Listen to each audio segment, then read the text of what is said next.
Okay, so the next position we're going to look at is half guard. Okay. So I'm here with Marcin, and I'm going to start with the underhook. Okay. In fact, no. I'm going to start in this position. So I've crossed my legs. Okay. I'm in half guard. Look, I'm going to have my hand on the shoulder with my fingers over the top of his back. Here. This hand, okay, especially for MMA, is going to control his bicep. Okay, so I've got my thumb against my fingers controlling. If he's to try and throw a strike with this, look, I'm going to follow. Yeah, so if he tries to make any strikes with that hand, look, I'm protecting myself. Here. Now, I need to go for the underhook, because remember what I said in previous videos, the underhook always wins. So look, I'm going to lift my elbow. That's going to give me a little window just here.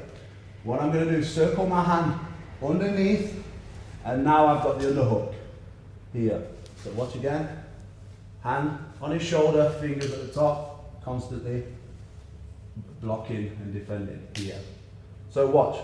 My elbow is going to raise, especially if the guy tries to put pressure down. Yeah, look, I can raise my elbow. Circle the hand, come to the back. I'm still blocking this hand because he can still hit me if I don't. Here. So keep blocking with this hand. Now, at the minute, I'm not low enough to do the sweep I want to do. So look, watch. I'm going to lift this hand in the air and I'm going to pull myself underneath him. Just like this, watch. Here. Now, this hand that was controlling the bicep is going to try to grab his toes on the far side. Okay? But when I do that, I must hide my head. If I don't do that and I grab his toes, he's going to punch or he'll cross face me and I'll be in a lot of danger. Okay, let's just get that from another angle. Here.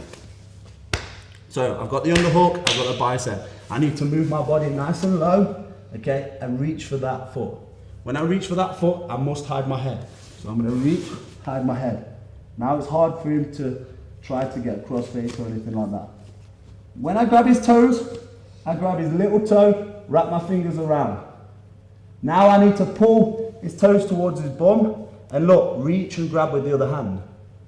If I try and reach from here, I'm not going to be able to grab it. Okay? So look, I need to reach right around the bottom of his thigh. So I need to move my body as low as possible, swap the hand here. At the whole time I'm doing this, my head is buried so he can't hit me on the top of the head. Okay? Look, watch. I have my elbow, control his thigh. Now this foot is completely isolated and he can't move. My head's buried, okay? Now look, watch the foot. I need to change my foot, okay? So watch, I'm gonna come over the top, right near his heel, and take my other one out. Here.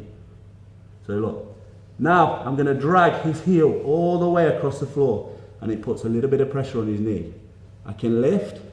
What I need to do now is get this foot out of the way. So look, I'm going to lift, straighten this leg.